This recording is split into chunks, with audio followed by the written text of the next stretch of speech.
지난달 금요일에는 빌립보서 2장 1절부터 11절 말씀으로 함께 은혜를 나누었습니다.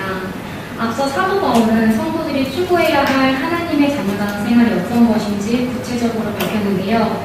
가장 먼저 성도들 모두가 그리스도 안에서 하나가 되어야 한다는 것을 권면하고 죄인인 우리를 구원하기 위해 자신을 온전하게 버리신 예수 그리스도를 모범으로 이야기하여 빌립보 교회 성도들이 그러한 예수 그리스도의 성품을 온전히 닮아가야 함을 가르쳤습니다. 그리고 궁극적으로는 예수 그리스도의 겸손을 닮아 세상 가운데 거룩한 싸움을 승리해야 한다는 말씀을 함께 살펴보았는데요. 벌써 한 달이라는 시간이 흘렀습니다. 사랑하는 성도 여러분, 우리가 받은 그 은혜에 합당하게 우리가 받은 그 권세를 권세받게 사용하시는 구별된 삶을, 복음에 합당한 삶을 좀 살아내셨습니까? 오늘 본문은 지난달 설교에 이어지는 본문으로서 2장의 핵심을 담고 있는 내용입니다. 말씀의 제목이 구원을 이루라입니다. 사도 바울은 그러므로 라고 말씀을 시작하며 2장의 핵심으로 모든 성도들이 자기 자신의 구원을 이루기 위해 힘써야 할 것을 권면하고 있습니다. 본문의 가장 첫 번째 절에는 오늘 말씀의 제목이자 핵심이 드러나 있습니다. 함께 12절 말씀을 다시 한번 읽어보도록 하겠습니다. 시작. 그러므로 너희의 사랑하는 자들아 너희가 나 있을 때뿐 아니라 더욱 지금 나 없을 때에도 항상 걱정하여 두렵고 떨리고 너희의 구원을 이루라. 아멘. 방금 읽으신 12절 말씀에 기록되어져 있는 이루라를 가리키는 헬라어는 말 그대로 성취하다, 만들다라는 의미를 가지고 있습니다. 문법상 명령어이며 지속적인 행위를 가리키는 말로 표현되어져 있어서 계속해서 구원을 성취해 나가야 한다는 것을 명령하고 있는 것입니다. 이 말은 무엇을 의미하는 것입니까? 바로 구원을 이미 이룬 것 같지만 계속해서 성취해 나가야 하며 만들어 나가야 한다는 것을 내포하고 있는 말입니다. 여러분, 사도 바울은 구원을 이루어가는 것이라고 말하고 있습니다. 이것은 우리에게도 마찬가지입니다. 우리가 예수 그리스도 앞에 서는 그 날까지 우리는 이와 같이 계속해서 구원을 이루어 나가야 합니다. 이 부분에 대해서는 학자들마다, 또 교단마다, 심지어 교회마다 많은 논란이 있는 예민한 부분이지만 개인적으로 이 구원을 이루다라는 내용을 구원을 지키다라는 표현으로 설명드리고 싶습니다.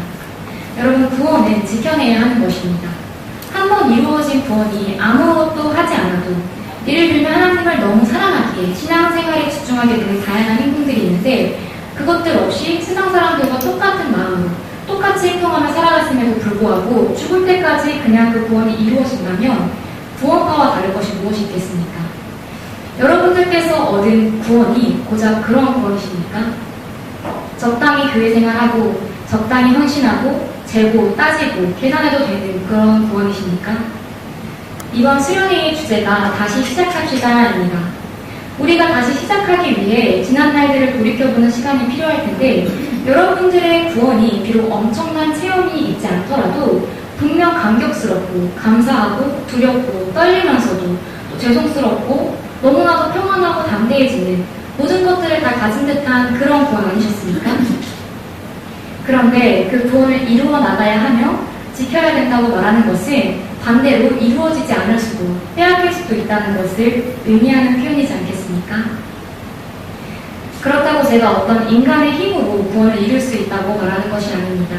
우리는 자격이 없는 죄인이기 때문에 우리의 어떤 행함과 우리의 의로는 결국 구원을 얻어낼 수 없습니다. 그렇다면 구원을 이루시는 분은 누구십니까? 여러분들께서 이미 잘 알고 계시는 것처럼 바로 하나님이십니다. 13절에 분명하게 기록되어져 있지요. 너희 안에서 행하시는 이, 바로 하나님이시라는 것입니다. 13절에 행하시는의 헬라어 원어 에네르고는 역사하다, 일하고 있다를 뜻하는데요. 이 부분을 원어적 의미로 해석하면 너희 안에서 역사하시는 이는 곧 하나님이시다라고 해석됩니다. 즉 하나님께서 지속적으로 빌립보 교인들 안에서 역사하고 계신다는 것입니다. 사도 바울은 갈라디아 교인들에게도 이와 같은 비슷한 이야기를 하는데 갈라디아서 3장 5절에는 하나님을 갈라디아 교회 성도들에게 성령을 계속해서 공급하심으로 그들 가운데서 강력한 일을 행하게 하시는 분으로 묘사하고 있습니다.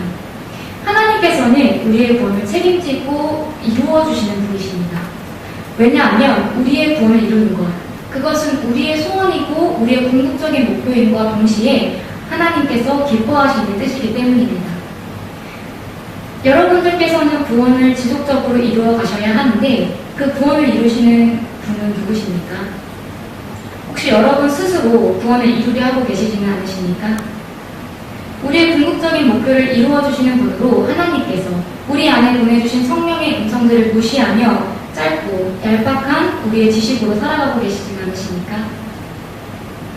우리의 구원을 이루어주시는 분, 우리의 구원을 지켜주시는 분, 우리 안에 계시는 하나님, 즉 성령님임을 기억하시길 소망합니다.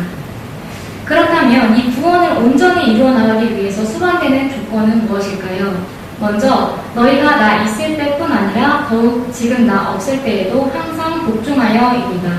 이때 복종이라는 것은 앞서 예수 그리스도를 예로 들어 설명했던 것처럼 마치 그리스도와 같이 복종하는 것을 의미합니다.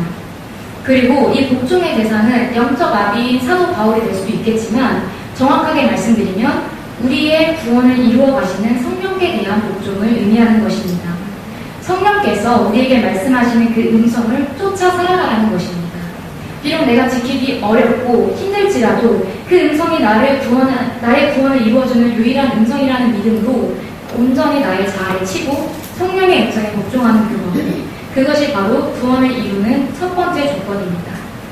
두 번째로 두렵고 떨림으로입니다.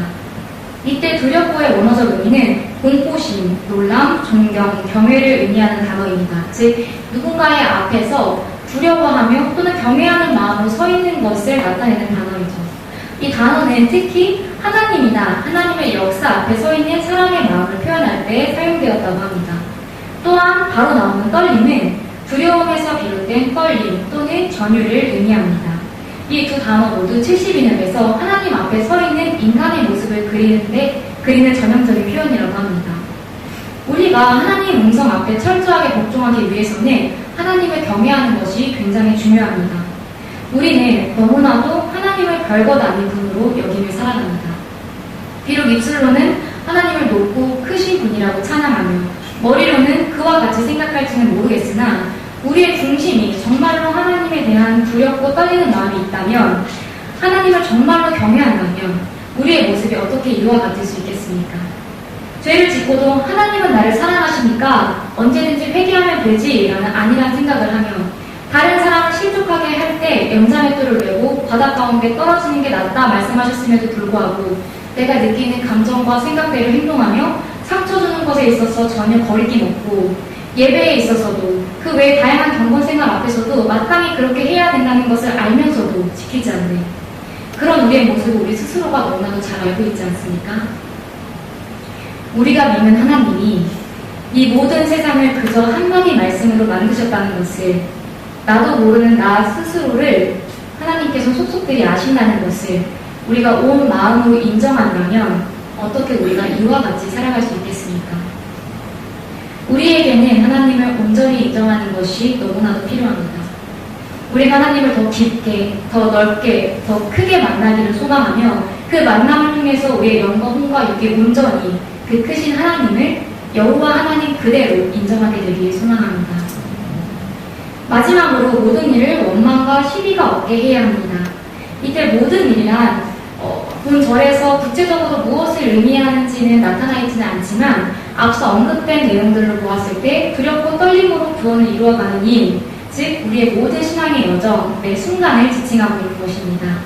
먼저 원망을 나타내는 헬라어 원어는 불평, 불만, 낮은 목소리로 중얼거림이라는 의미를 가지고 있는데 이 단어는 70인역에서 출애굽한 이스라엘 백성이 광야에서 하나님을 향해 불만을 토로하는 것을 지칭할 때 사용된 단어입니다.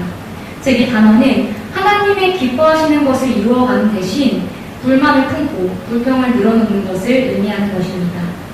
또한 함께 기록되어져 있는 시비는 의심, 논쟁, 토론을 의미하며 지식적인 측면에서 하나님을 대적하는 경우를 나타낼 때 사용됩니다. 즉 행함이 없는 것들로 나타나는데 이 증표로는 공동체 안에서 서로 의심하고 논쟁하며 연합하지 못하고 섬기지 못하도록 만드는 행위를 나타내게 됩니다. 따라서 사도 바울이 제시하는 구원을 이루기 위한 마지막 조건은 하나님과의 관계인 수직적 관계와 공동체 안에서의 관계인 수평적 관계에서 화평을 이루는 것을 제시하고 있는 것입니다. 우리의 마음속에는 이와 같은 마음들이 없는지 살펴보길 소망합니다. 이 두 가지 단어가 함께 쓰여진 이유가 무엇이겠습니까? 우리 가운데 공동체에 대한 불평과 불만이 쌓여가는 것이 마치 하나님을 대적하는 것과 같다는 것을 내포하는 것이 아니겠습니까? 우리가 우리 공동체 내에서 불평, 불만을 하고 온전치 못한 마음들을 품는 것은 앞서 함께 나누었던 것처럼 너무나도 크신 하나님을 대적하는 일과 동일하다는 것을 늘 기억하시며 모든 일에 있어서 오직 감사와 기쁨으로 나아가시는 우리 사랑하는 교회 성도님들 되시길 소망합니다. 지금까지 구원을 이루어가는 삶의 세 가지 조건을 함께 살펴보았습니다. 그런데 이 모든 조건들 가운데 가장 먼저 선행되어져야 하는 전제 조건이 있습니다. 그것은 바로 우리의 마음입니다. 13절 말씀을 보시면 우리 안에 계시는 하나님께서 우리에게 소원을 두고 행하게 하신다라고 기록되어져 있습니다. 이 소원을 의미하는 원어는 바라다 원하다의 뜻을 가지고 있습니다. 따라서 빌립보 교회 성도들의 막연하고 그저 단순한 소원이라기보다는 의도적인 결심과 결정의 의미가 더 강한 것입니다. 즉 두렵고 떨림으로 구원을 이루기 위해서는 우리의 의지가 반드시 필요하다는 것입니다. 더 나아가 행하게 하시나니 라고 말하며 빌립보 교인들이 자신들이 결심한 것들을 실천에 옮겨내야 함을 보여주고 있습니다. 이 두 가지 단어 모두 지속적인 행위를 나타내며 삶의 순간순간마다 계속해서 결심하고 실천에 옮겨야 된다는 것을 강조하고 있는 것입니다. 우리가 왜 말씀을 살아내지 못합니까? 그것은 바로 우리가 그저 막연하게 바라기 때문입니다. 우리의 소원을 이루어가기 위해 받은 말씀을 살아내기 위해 우리는 결단해야 합니다. 우리가 우리의 것들을 포기하고 내려놓고 오직 하나님 말씀만 따르겠다는 결정을 굳건하게 해야 한다는 것입니다. 우리가 그와 같은 결단을 하고 그와 같이 행하고자 애쓰고 몸부림쳐야만 하나님의 기쁘신 자녀가 될 수 있도록 우리를 만들어 가시는 그 하나님을 만날 수 있게 되는 것이기 때문입니다. 그저 가만히 있으면 우리의 믿음이 좋아집니까? 모든 상황 가운데 하나님을 의지해야 도우시는 하나님을 만나고 죄 앞에서 하나님을 의지함으로 나아가야 내 죄보다 더 강하신 하나님을 만나는 것 아니겠습니까? 하나님께서 우리가 결단하고 행하는 그때 우리를 도와주신다 말씀하셨습니다. 그렇게 하나님이 하시는 것을 우리가 직접 경험해야 오직 하나님께만 영광을 돌릴 수 있게 되는 것 아니겠습니까? 마치 사도 바울이 고린도전서 10장 15장 10절에 나의 나된 것은 다 하나님의 은혜라고 고백했던 것처럼 우리 또한 하나님을 온전히 의지함으로 오직 하나님만 높여드릴 수 있게 되시길 소망합니다. 그렇다면 우리가 왜 이렇게 모든 일을 원망과 시비가 없게 행해야 하며 애써 구원을 이루어가야 할까요? 사도 바울은 15절에서 그 이유를 우리가 어그러지고 거스르는 세대를 살아가기 때문이라고 설명합니다. 제가 앞서 구원은 지키는 것이라 말씀드린 이유 또한 이와 같습니다. 이 어그러지고 거스르는 세대라는 표현은 신명기 32장 5절 말씀을 기본으로 기록된 구절입니다. 신명기 말씀을 제가 읽어드리겠습니다. 그들이 여호와를 향하여 악을 행하니 하나님의 자녀가 아니오 흠이 있고 삐뚤어진 세대로다. 이 부분을 한글 개역 개정 성경은 하나님의 자녀가 아니오 흠이 있는 사곡한 종류로다 라고 기록되어져 있으며 한글 개역 개정 성경에는 흠이 있고 삐뚤어진 세대로다. 그리고 세 번역에는 비뚤어지고 뒤틀린 세대이다 라고 번역하고 있습니다. 제가 굳이 이 다양한 번역들을 읽어드린 이유는 신명기가 기록된 세대로부터 바울이 살았던 세대 그리고 지금 우리가 살아가는 이 세대까지도 너무나도 타락한 세대를 살아가고 있다는 것을 강조하기 위함이었습니다. 어그러졌다는 것은 굽었고 비뚤어졌다는 것을 의미합니다. 진리와는 전혀 다른 길로 가는 것이죠. 그래서 72년에는 이 원어를 하나님이 정하신 길을 향해 곧바로 가지 않는 사람들을 지칭할 때 사용되었다고 합니다.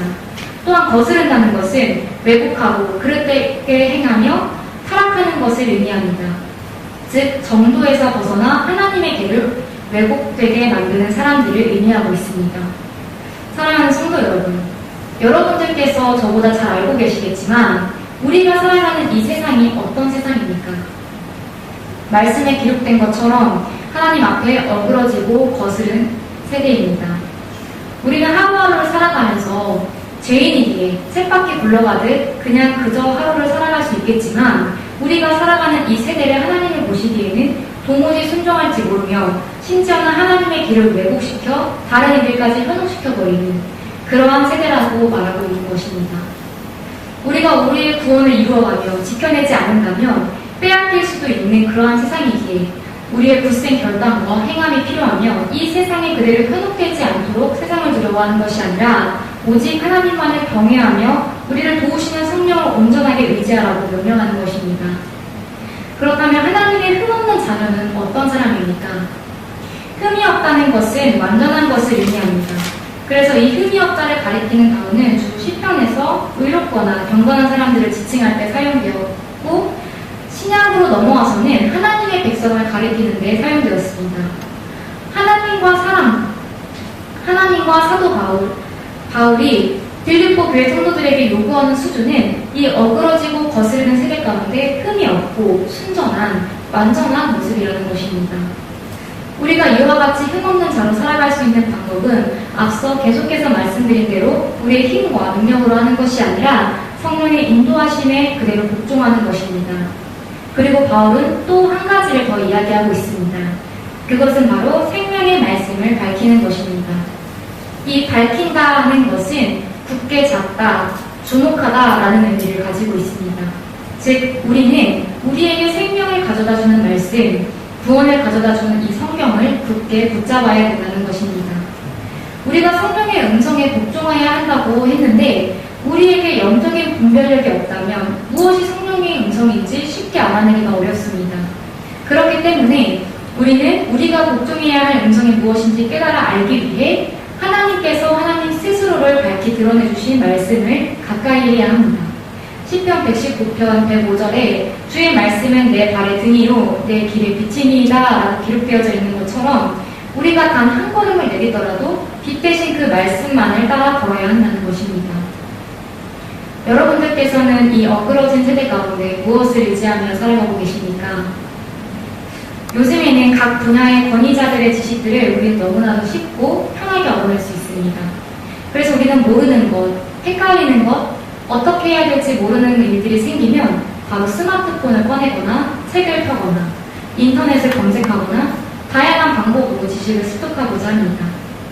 진리의 말씀 가운데 나오지 않고 기도하지 않더라도 우리는 무엇을 어떻게 해야 할지 금방 설계하고 답을 냅니다. 하나님을 의뢰하고 인내하며 응답을 기다릴 필요가 없다는 것이죠. 그러나 이것은 이 어그러지고 거스르는 세대에 현혹되어 그와 똑같은 삶을 살아가고 있다는 것을 증명하는 일에 불과합니다. 학문도 지식도 세상에 말하는 기준도 시간이 흐르면 전부 변합니다. 그러나 하나님의 말씀, 그 진리는 변하지 않습니다. 변하지 않는 말씀 앞으로 여러분들의 모든 문제를 가지고 나아가시길 소망합니다.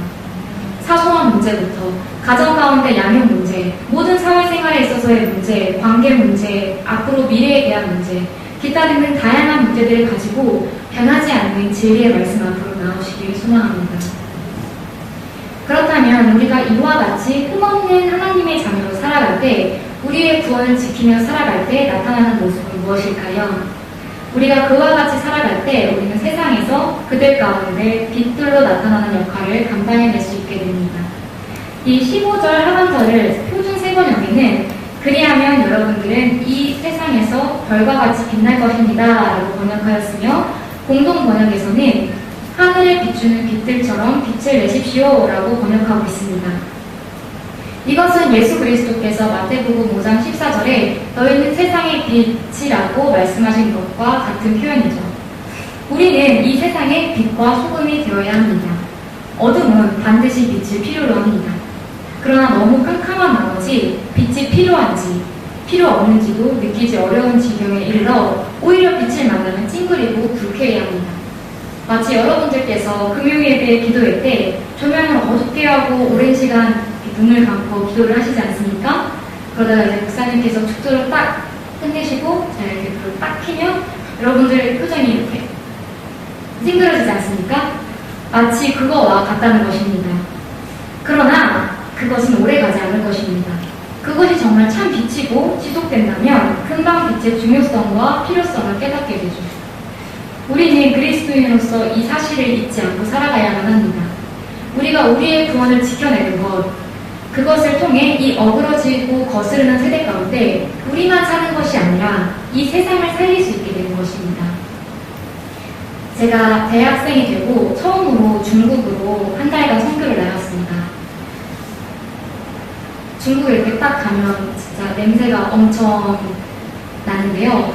그 냄새나는 그 도시 지역을 떠나서 정말 저 변방으로 가서 이제 복음을 전하는 일을 사역을 했는데 정말 한국인도 처음 보고 외국인도 처음 보는 그런 시골에 가서 이제 선교 사역을 했습니다. 그런데 하루는 한 가정의 집에서 밥도 먹고 잠도 자고 같이 교제를 나누었습니다. 그런데 그런 시골에는 좀 시설들이 잘 안 되어 있지 않습니까? 그때가 한겨울이었는데 정말 춥고 냄새나고 지저분했습니다. 전 이렇게 딱 말씀을 드릴 때도 그 풍경이 눈앞에 이렇게 딱 보이는데 그렇지만 그런 것들은 전부 다 괜찮았습니다. 근데 제가 정말 힘들었던 건 화장실이었습니다. 그 푸세식 화장실이었는데 캄캄한 밤에 이제 그 영혼의 집에서 잠을 자고 있는데 갑자기 캄캄한 밤에 다들 자는데 화장실에 너무 가고 싶은 겁니다. 근데 이제 너무 어둡고 한 치 앞도 보이지 않는 칠흑 같은 어둠이어서 정말 참다가 더듬더듬 거리면서 나가가지고 밖으로 나갔습니다. 근데 밖으로 딱 나가자마자 너무 밝은 겁니다. 그리고 딱 하늘을 봤는데 하늘에 정말 촘촘하게 별이 박혀있는데 한국의 어느 시골을 가도 볼 수 없는 그 별들이 정말 하늘에 쫙 있어서 그 별들이 이 어둡고 칠흑 같은 그 밤을 너무 환하게 밝히고 있는 것입니다. 정말 나처럼요. 그때 제가 어떤 생각을 했냐면요. 아, 저게 교회구나. 이런 생각을 했습니다. 한 사람 한 사람이 각자의 자리에서 그리스도의 빛을 내면 온전하게 세워진 그 별들이 이 온 세상을 환하게 비추는 것. 너무 멋진 일 아닙니까? 내가 영적으로 살아가는 것이 바로 내 옆에 죽어가는 그 영혼을 살리는 일이라는 것입니다. 우리가 이와 같이 그 중국의 별들과 같이 함께 살아가는 그들 되길 바랍니다. 그리고 우리가 이와 같이 빛을 낼 때 우리는 거룩한 열매를 맺게 됩니다. 사도 바울은 빌립보 교회가 이와 같이 살아가는 모습이 자신의 열매가 된다고 말합니다. 16절 말씀을 다시 한번 읽어보도록 하겠습니다. 시작. 말씀을 밝혀 나의 다른질이 헛되지 아니하고 수고도 헛되지 아니하므로 그리스도의 말에 내가 자랑할 것이 있게 하려 함이라. 아멘. 사도 바울은 앞서 권면을 마무리하며 이 모든 권면의 목적이 무엇인지를 설명합니다. 그것은 사도 바울이 예수 그리스도의 앞에 섰을 그날에 빌립보 교인들이 바울의 자랑거리가 되는 것입니다. 구원을 온전히 지켜낸 빌립보 교회 성도들이 곧 바울의 모든 열정과 시간과 생명까지도 바쳐 전한 복음의 열매라는 것입니다. 신앙생활은 너무나도 정직합니다. 뿌린 대로 열매 맺고 뿌린 대로 거두는 것이 바로 신앙생활입니다. 물론 열매의 기준이 세상의 시간에 있지 않기 때문에 우리의 기준과는 좀 다르기 때문에 우리가 열매를 거두었다, 거두지 못하였다 함부로 판단할 수는 없겠지만 아마 본인 스스로는 잘 알 것입니다. 뿌리는 자는 자신이기 때문이죠.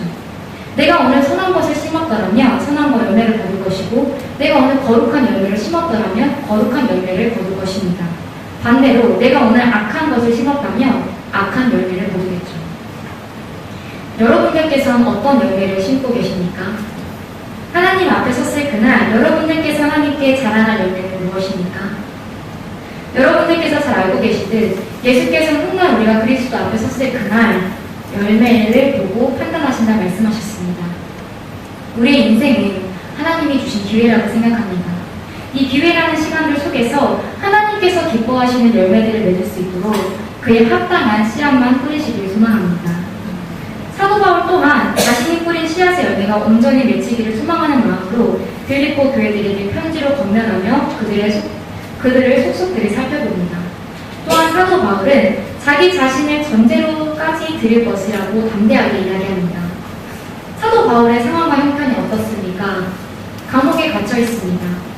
사도 사도 바울이 감옥에 갇혀 있다는 사실을 우리는 말씀으로 늘 접해야 하기 때문에 너무나도 당연하고 자연스러운 일로 넘어갈 수 있겠지만 정말 여러분들께서는 복음을 위해 이와 같이 헌신할 수 있으시겠습니까? 수고를 넘치도록 하고 옥에 갇힌 것이 한두 번도 아니고 매도 수없이 맞고 여러 번 죽을 뻔하고 40에서 하나 감한 매를 5번이나 맞으며 3번 태장으로 맞고 돌로 맞고 파선하고 깊은 바다에서 일주일을 지내며 동족과 이방인과 시내와 광야와 바다와 거짓 청개들의 위험을 당하며 굶고 목마르고 자지도 못하고 춥고 헐겁고 기본적인 생존권조차 위협받으며 복음을 전했습니다. 그런데 전제가 무엇입니까? 이 전제라는 것은 보통 제사를 드리기 전에 한 잔의 독주나 포도주를 붓는 의식을 가리킵니다. 이 제사는 메인 제사라고 할 수 없습니다. 소제나 번제와 같은 다른 희생제사에 부과하여 드리는 제사입니다. 빌립보 교회는 사도 바울의 제자이며 영적인 자녀들입니다. 그럼에도 불구하고 사도 바울은 자기 자신이 메인 제사가 되는 것을 원하지 않습니다. 자신을 낮추며 섬기는 것을 통해 오히려 그들을 세우는 것을 원하고 있습니다. 사도 바울이 메인이 아니라 서브가 될 것임에도 불구하고 그와 같이 열성적으로 복음을 전하는 이유는 무엇입니까? 지금 순교를 예상하고 있는 이 시점까지도 빌립보 교회를 돌아보는 이유가 무엇이겠습니까? 하나님을 너무 사랑하기에 정말 하나님이 실존하는 분이시며 이 온 땅과 천지를 창조하시고 다스리시는 분이라는 것을 명백하게 알고 있기에 그와 같은 모든 것들을 포기하면서까지도 복음을 전하며 이 땅의 것들이 아니라 하늘의 열매만을 바라보며 다름질하고 있는 것 아니겠습니까? 이것이 바로 사도 바울의 진짜 기쁨이라는 것입니다. 만약 사도 바울이 기쁘지 않았더라면 이와 같이 헌신할 수 있었겠습니까? 이것이 정말 소망이라는 것을 모른다면, 마음 깊이 인정되지 않았다면 아마 이렇게 드려지지도 못했을 것입니다. 그리고 사도 바울은 빌립보 교회 성도들을 향해서 너희들도 나와 같이 기뻐하라 라고 명령합니다. 빌립보 교회 성도들이 자신과 동일한 소망을 품고 정말 이 세상을 살아가며 올인해야 되는 것이 하나님 나라임을 깨닫고 사도 바울과 함께 나아가길 원하는 것이 아니겠습니까? 사랑하는 성도 여러분, 바울의 이 외침이, 이 권면이 우리의 심령 가운데 깊이 있게 새겨지길 소망합니다. 말씀을 마무리하고자 합니다. 다시 처음 단계로 돌아가 여러분들께 여쭤보고 싶은 게 있습니다. 사랑하는 성도 여러분, 진정으로 구원을 이루고자 하는, 이 구원을 지켜내고자 하는 소망이 여러분들께 있으십니까? 지금까지 구원을 이루기 위해 우리가 어떤 일들을 해야 하는지 말씀드렸는데 여러분들이 얻은 그 구원이 그만한 가치가 있으십니까? 마태복음 12장 31절과 32절에는 결코 용서받지 못하는 죄, 성령 회방죄에 대한 말씀이 기록되어져 있습니다. 하나님께서 우리를 구원하시기 위해 우리의 죄를 사하여 주시기 위해 예수 그리스도를 보내주셨습니다. 그런데 그 하나님께서 용서하지 못하겠다고 못 박아 말씀하시는 것이 이상하지 않으십니까? 우리의 모든 죄를 사하여 주시겠다고 약속하셨는데 너무 앞뒤가 맞지 않는 거 아닙니까? 이것은 성령이 일하는 것을 무시하는 자들을 가리켜 말하는 것입니다. 왜냐하면 죄인을 구원하기 위해, 용서하기 위해 오신 예수 그리스도를 무시하고 교만하여 하나님 앞에 용서를 구하지 않는다면 아무리 용서하고 싶고 죄를 사하여 주고 싶으셔도 그렇게 하실 수 없으시다는 것입니다. 여러분들께서도 누군가를 용서하고 싶으신데 그 사람이 자신은 잘못이 없다라고 말한다면 어떻게 너를 용서한다고 말할 수 있겠습니까? 하나님은 우리에게 자유의지를 주신 분이십니다. 회개도 순종도 모든 것을 우리가 선택하도록 하셨죠. 같은 원리입니다. 성령께서 우리를 이끌어주셔서 우리에게 구원이라는 것을 선물로 주셨습니다. 그런데 우리가 거룩한 열매들을 맺어가며 오직 하느님만 소망을 두고 살아가기를 방해하는 수많은 세상의 공격들과 우리의 완악한 마음들을 지속적으로 치고 성령께 복종시키지 않는다면 우리의 구원은 이루어지기 어려우며 지키는 것 또한 어려워질 것입니다. 우리의 신앙생활을 좀 돌이켜보길 소망합니다. 너무 안일하게 신앙생활을 하고 있는 것은 아닌지, 우리에게 정말 구원을 이루고자 하는 그 마음이, 그 열정이 정말 있는지. 이 성령 회방죄에 대한 말씀 이후에는 바로 열매에 대한 말씀이 기록되어져 있습니다. 우리가 성령 안에 거하며 성령께 지속적으로 나를 복종시켜 나간다면 우리의 열매는 자동적으로 맺어지기 때문입니다. 사랑하는 성도 여러분, 우리가 훗날 예수 그리스도 앞에 섰을 그날 수많은 거룩한 열매들을 가지고 우리의 신앙의 마지막 목표인 구원을 온전히 이루어내는 우리 모두가 되길 소망합니다. 기도하겠습니다. 사랑의 하나님, 이 어그러지고 거스르는 세대 가운데 우리를 흠이 없는 하나님의 자녀로 세워나가 주심에 감사드립니다. 우리가 더욱 하나님만을 경외하는 마음으로 성령의 음성과 하나님의 생명의 말씀만을 쫓아가기를 소망합니다. 우리가 이 땅에서 거룩한 씨앗들을 뿌려 하나님이 기뻐하시는 열매들을 맺어나가고 마지막 날까지 우리의 구원을 이루어갈 수 있도록 도와주시옵소서.